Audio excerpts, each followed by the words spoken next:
What's up, everybody? It's your boy Emceemur here, and welcome back to another fantabulous episode of Flea Market Flippin'. That's right. Before we get started, make sure you're subscribed to the Emceemur Show. Hit that subscribe button and hit that notification bell so that you never miss an upload. And above all else, make sure you drop a like on this video. Let me know how much you liked the video. You have no idea how much it means and how much it helps extend the reach of these videos, making sure other people can see all the action we've got going on right here.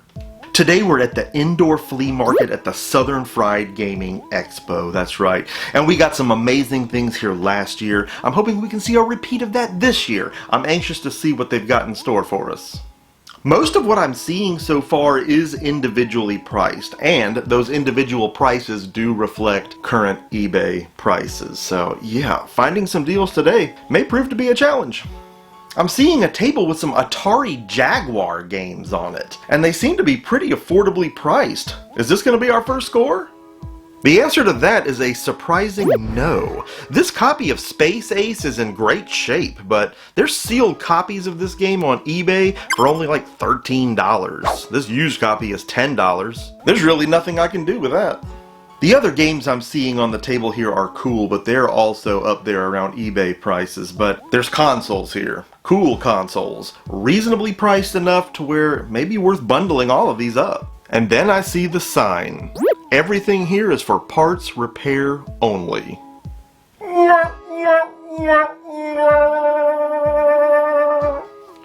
But what are you gonna do? Okay, I mean, at least we saw the sign. There's a Sega CD1 unit here, and honestly, as cool as that is, I have no difficulty believing that thing doesn't work. But yeah, an N64 and NES, I just don't see these consoles, arrive DOA when I pick them up. Still, though, he's coming right out and telling us that there's problems with these things. I can't have that much money in something that's supposedly broken.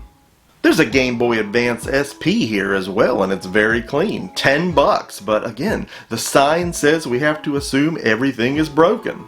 And sure enough, it is. The screen is busted. Bad. Now, I know you can put other screens in these things, upgraded screens even, but is that the only problem? There's just no way to know. I'm moving on to another table with plenty of games to look at. At a glance, none of it looks to be extremely valuable, but there are some cool titles here, and what catches my eye immediately is this complete in-box copy of Q*bert for the Commodore 64. The manual looks good, and the cartridge does too. Box has a little wear, but overall this is a nice copy. I want this, but none of this stuff is priced. What would you take for this one? I've been over on that. You take 10 for it? Commodore. Yeah, 10 bucks. Alright. Make me an offer, he says. So that gets kind of weird, right? Because it's like, yeah, we're all fellow expo goers, right? I don't want to insult the guy, but I still really want this thing. So I come in low at 10 bucks, and he accepted the offer. And I'm glad, because this thing actually goes for upwards of 30 bucks. It's a really good deal on this game, and this is going to be a nice addition to the collection. Well, that's a score. Get it signed, right? You better get it signed. Right, now while we're here. Here you go, my friend. Thank you. Thank you. So dude next to me is reminding me that Warren Davis, creator of Q*bert, is here signing autographs, and I knew that, but that didn't occur to me at the moment I was making the deal on this game, that may be the single most important reason to pick this game up today. So yeah, that's double cool, and we got to make this happen. I glance again at the other table on the way back by and see that dude has put out a B-17 bomber for the Intellivision, which is a game that I need. It's even got the original old Toys R Us closeout sticker on it of 50 cents. They sell it for 50 cents back then. That's unbelievable. But dude hasn't priced this yet on his table. How much you getting on this one? Not yet.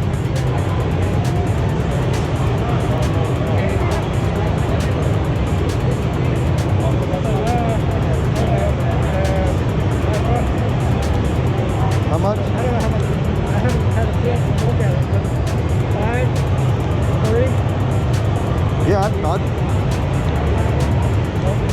you say you take 3 for it? Yeah. Yeah, I'd do 3. 5, 3. I mean, if I get to pick, We're going with 3. So $3, and what's interesting about this is somebody taped this game shut, obviously long ago based on the yellowing of the tape.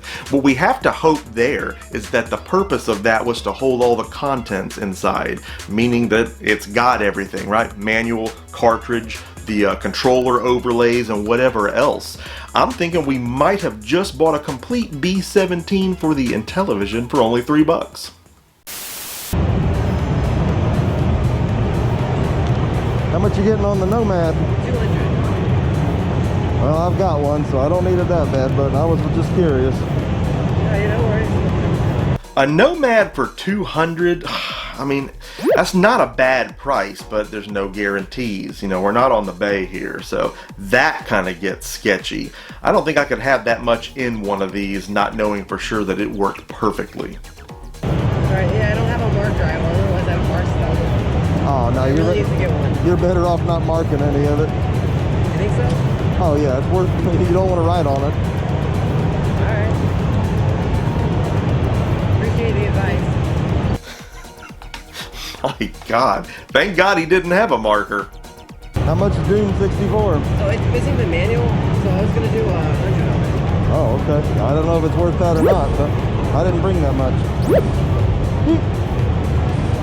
Doom 64 without a manual for $100? No McFrickin' way, dude. I mean, I don't even know where these prices are coming from. Not eBay. There's a lot of stuff to look at here, right? So far, this has been a real treat for the eyes, but I don't know where they're getting some of these prices. They're outrageous. Then I walk up on a seller that's got a small box labeled free games. Talk about one extreme to the other. This box was mostly old Maddens and NHLs, but in the back was a PS3 box missing the box art. It says to please just take one. That's cool. Why do I have the feeling that this is the one? And it turns out it's Monopoly for the PlayStation 3. So that's kind of cool. I mean, it's not like it's an extremely valuable game, and if it was, they wouldn't be giving it away, but it's a free game, and I wasn't going to resell it anyway, right? I mean, it's free. We'll keep it. It's a game I don't have. You know, the topic of my panel this year was gaming for free. This fits right in. I'm happy to grab this. Warren Davis is just outside this part of the arcade and vendor hall. I'm thinking it's time to go get this Cubert signed. I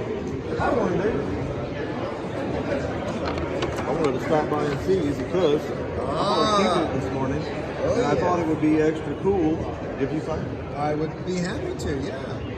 This is, Commodore 64. Commodore 64. I don't see a lot of these, honestly. Well, I'm going to admit, I haven't played the Commodore version, but I'm looking forward to it. It's not a bad version. In fact, let me see. I think I have seen it. I'll see it. Very cool. I went ahead and had him personalize the signing because let's face it, this thing isn't going anywhere. It's for me. It's super cool. It's definitely going in my collection, and dude was super cool, super personable, and he had a lot to say. He even threw a little magic in there and did a card trick for my daughter. Just a super cool dude. Man, you meet some of the coolest people at these expos. This was definitely one of the highlights of the weekend for me. So the scores didn't end there. My boy Oaz coming through for me, let me tell you. That's right, another fellow content creator specializing in Sega, specifically Sega Master System content. If you haven't checked this guy out, I will link his channel in the description of this video. Super cool dude, but we've had this ongoing joke for the past few years about a Karnov Tiger LCD game that was for sale at the Expo years back, and he got to it before I did and picked it up. So I've always kind of busted his beans on that a little bit, like give me my Karnov game back. Just a fun little back and forth, certainly no hard feelings, but he found one at the flea market this year and got it for only $10. Didn't even tell me he was getting it, he just knew I had to have it. So that was super cool to receive, and I couldn't even pay him for it. He wouldn't even accept the $10. So technically we didn't pay anything for this Karnov machine, but I love the Karnov Tiger LCD games. I know Tiger games get a bad rap, but some of them are very playable, and you know, having had a lot of experience with this as a young lad, it's great to have this thing back. It's just one of those real nostalgia triggering items for me that I wanted to have back in my collection. You know, 10 bucks, this thing easily weighs in at about 30 bucks in this condition on eBay. So yeah, super cool dude, and it was a super cool gift to receive to round out these pickups. I'm glad I found this Commodore version of Q*bert. You know, it's solid, and it will be a great addition to my boxed vintage computer game collection. I really enjoy experiencing different versions of the classics and comparing the interpretations. No idea what the autograph does for the value here, but it's okay because it's not for sale. And given the eBay value of the game itself, we definitely got a good deal on this thing. B-17 on Intellivision is an often discussed classic on the platform, and one that I somehow didn't have. My IntelliVoice unit works perfectly, and I'd like to collect all the games for it. Upon cutting through the ancient tape on the box, my optimistic assumptions were confirmed. Inside was a mint condition cartridge that didn't look used at all, no scuffs, and a gorgeous label. And along with it, a set of mint controller overlays, still separated with slips of paper. This sucker is complete. The manual and IntelliVoice brochure were still tucked in the flap, and also in new condition. We got this game for only $3, and while it's not incredibly valuable, that's still a remarkably low price for it complete in box.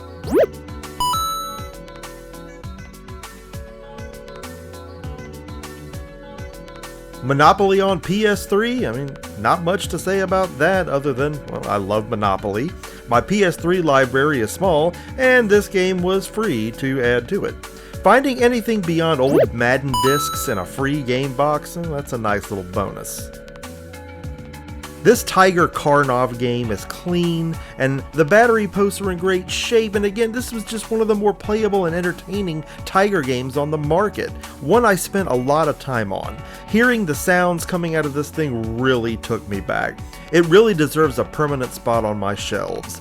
And while it was technically a gift, I'm still going to reference the $10 purchase price here, as it was a solid buy, given what this unit goes for these days in this condition.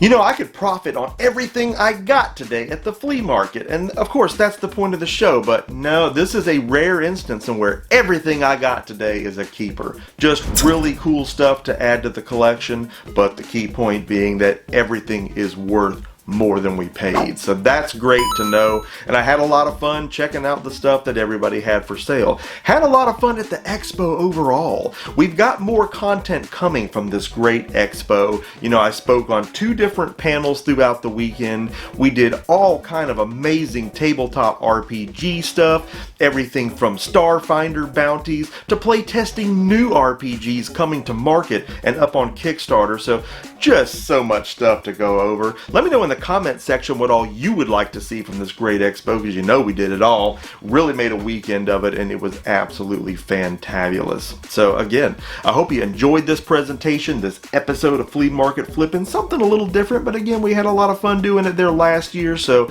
definitely wanted to make an episode this year. Drop a like on this video if you have not already done so, and if you have not already done so, I hope you're going to subscribe to the Emceemur Show and be a part of our nation, because we're rising up. All the fantastic things we do right here on the show, you need to be a part of. Make sure that you smash that notification bell, so you're always first to know when new content goes live. Content just like this Flea Market Flippin' episode right here, and you know there's more coming right behind it. Emceemur signing off for this fantabulous episode, and I will see each and every one of you again next time. Bye. This expo footage got you hyped up?